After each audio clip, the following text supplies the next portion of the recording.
quick disclaimer. I just filmed this. It's like 20 minutes long, so I'm gonna try to edit it a little bit, edit it a bit. But Mm-hmm. I mentioned some things about self harm in this video, and none of it is scripted. So I apologize for any stuttering. If you're sensitive about topics involving self harm, please have caution while watching this. Um, and yeah, that's all I wanted to say.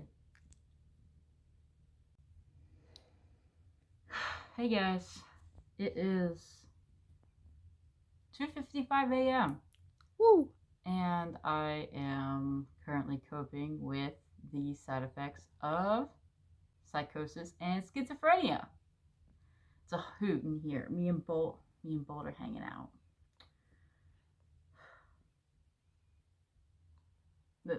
This YouTube thing isn't in my blood, is it?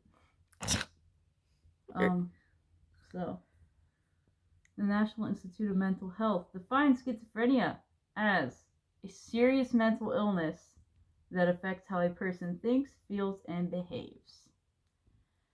I define it as stimky.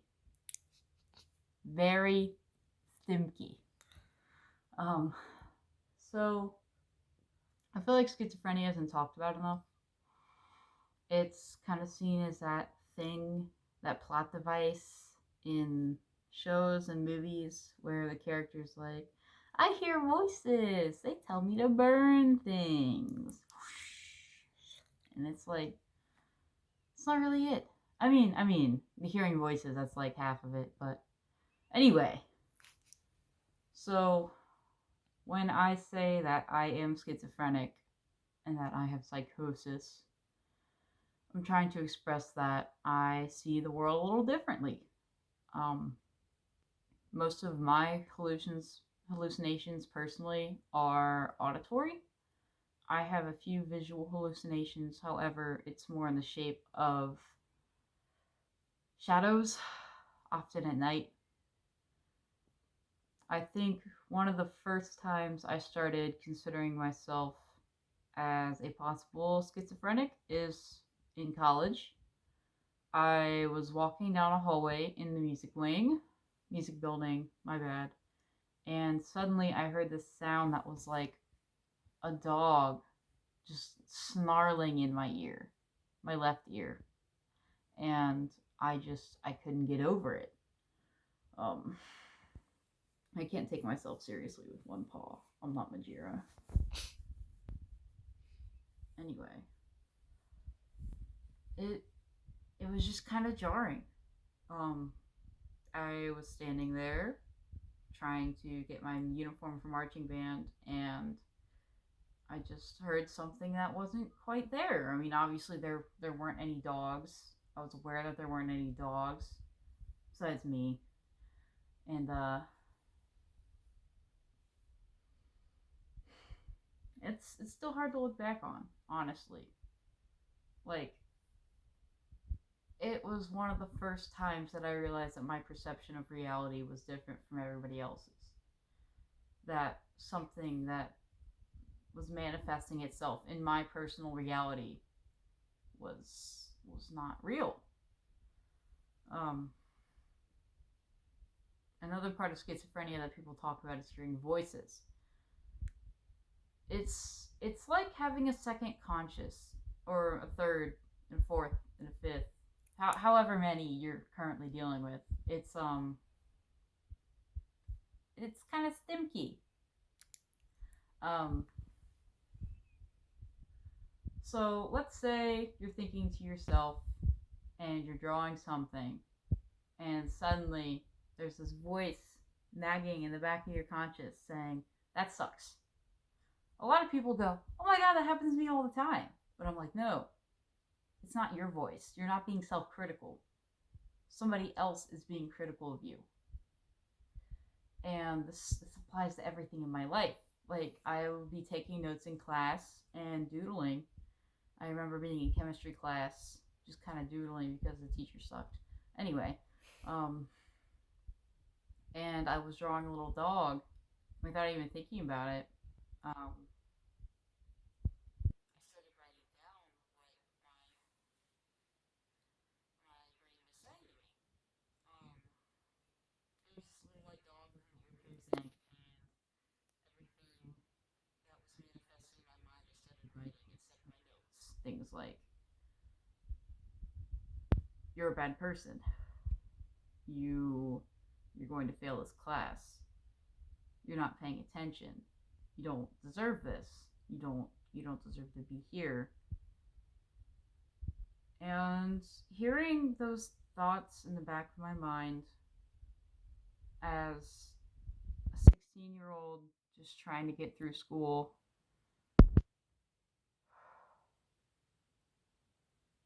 it doesn't help, especially when you already have a teacher that kind of makes class hard for you and family situations. Having a personal enemy that's that is yourself, but not yourself.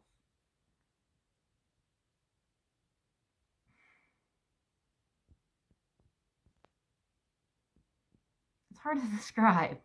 Um,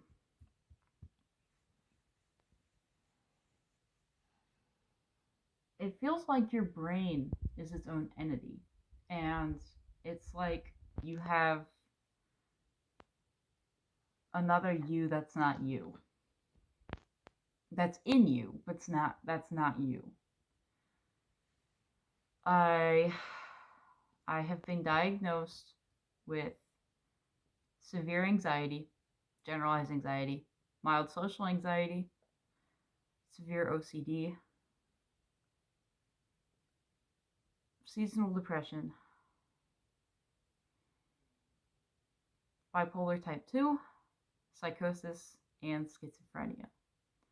I apologize if any of my descriptions of my experience with schizophrenia and psychosis also include my experiences with bipolar. I'm still figuring out how to separate those two in my mind. I was diagnosed 6 months ago with bipolar type 2, and it's still fairly new to me, and it's different. It's different having that label, but that's another topic. I was diagnosed with schizophrenia after ending up in the mental hospital the end of my spring semester of my freshman year of college. I was sitting in my dorm and I was rather overwhelmed that day. My anxiety was not doing well. Um, and the thoughts in the back of my mind told me to pick up the box cutter that I used to make fursuit heads and to slit my throat. And I did.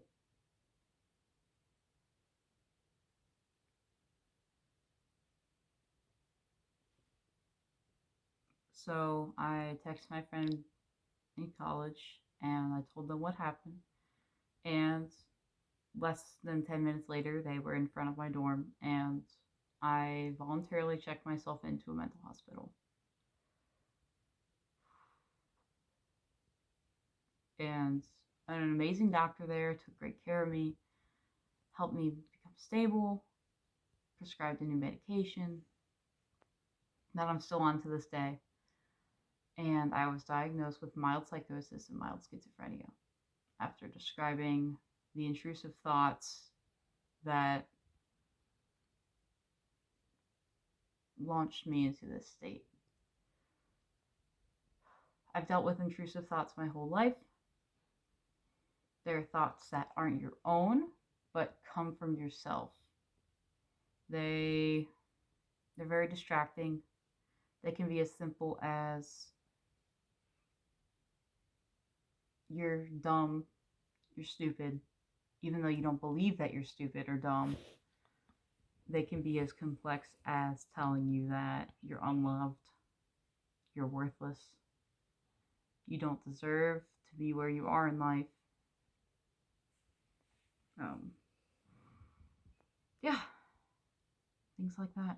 Or as severe as telling you to harm yourself, which I do not condone. It's not healthy. It's not a coping mechanism. But there have been several times in my life where I have given into that urge.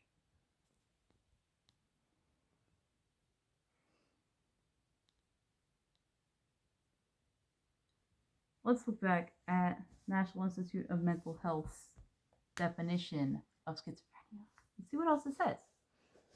It says people with schizophrenia may seem like they have lost touch with reality, which causes significant distress for the individual, their family members, and friends. If left untreated, the symptoms of schizophrenia can be persistent and disabling. I agree with that. I have experienced a great degree of distress, as have my family members and my friends. That's true. Um, it is a distressing disorder. You often feel as though you're not normal, even though normal is an unachievable reality. You feel as though everybody views you differently. It can lead to paranoia. It often leads to paranoia, actually. When you hear noises in public like sirens or dogs barking or tires screeching, you I I often hesitate to bring them up because I feel as though they might not be there. That my perception of reality is flawed. That if I bring this up and it's not happening, I'm going to be an outcast. I'm going to be wrong. I'm going to be weird. I'm going to be stupid. I'm going to be seen as different. And the fact that I'm sitting here at 3 a.m. snuggling with a plush in a fursuit head, I'm probably different in a lot of ways. But often, those ways don't harm me, they don't harm my friends, they don't harm my family, they have no effect on them whatsoever besides positive and or just, okay, yeah, you're a dog. Cool. Interesting. But those are hobbies, those are interests. Schizophrenia and psychosis are not hobbies and interests, they are mental illnesses.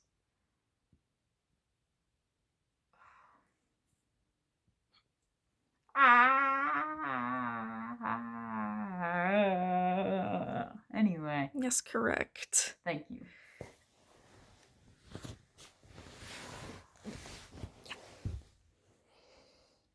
Another important thing to note on the website, however, it says, however, effective treatments are available. When delivered in a timely, coordinated, and sustained manner, treatment can help affected individuals to engage in school or work, achieve independence, and enjoy personal relationships. At least in my personal life, I forget that a lot. And to those of you who may be watching who struggle with this variety of mental illness or another mental illness, I think we tend to forget that we can be successful, we can be valued, we can be critical, we can be important, we can be functional.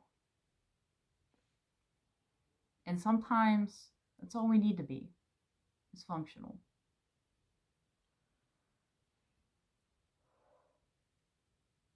Despite everything going on in my life, I have a job, I have a wonderful partner, I have friends, I have hobbies,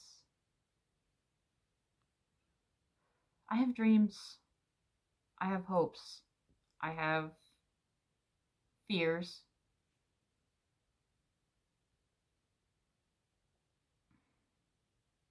I have valid opinions, valid thoughts. And I really need to remind myself of these often.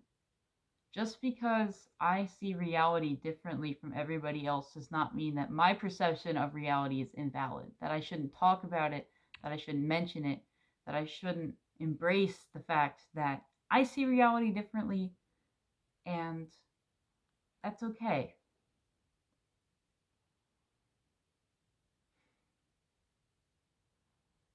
I can't change it. I can treat it, I can cope with it, but I can't change how I see the world. I can change how I feel about things. I can change my opinion on things, but I cannot change how I physically interpret the stimuli around me. I often get overstimulated. Loud noises, people jumping, cars malfunctioning, floorboards creaking. They set off great fears in me, and I can't change that, but I can cope with it. Coping skills. Coping skills. I have a variety of coping skills, which are just methods of relaxation, grounding exercises such as taking deep breaths, feeling something in my environment that I know is there, I know is real. That's why I like plushes so much. They're soft, they're firm, they're huggable, and when I'm in a safe spot, I always have plushes near me. Like tonight, I was struggling a lot, and I text some of my friends. I watched some videos that I know calm me down, and I grabbed a bolt.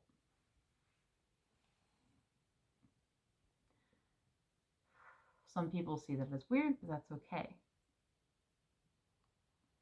It's okay to be different. It's okay to sometimes need to grab a plush, or text a friend, or smell a candle, grab a blanket, turn on a song, watch ASMR, whatever you have to do to ground yourself, to cope. That's okay. Um, Being a furry has really helped me through this because I've met several furs who struggle with anxiety, with depression. I've met a few who struggle with bipolar type 2 like me. I've realized that a lot of us have our own ways of seeing reality, and just because mine is often different in a lot of ways doesn't mean that it's any less valid as someone who's different in a few ways.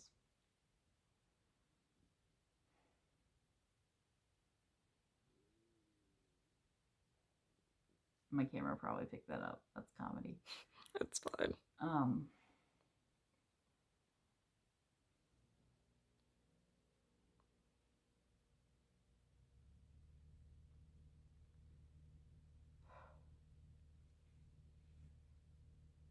but yeah, that's kind of what I wanted to talk about.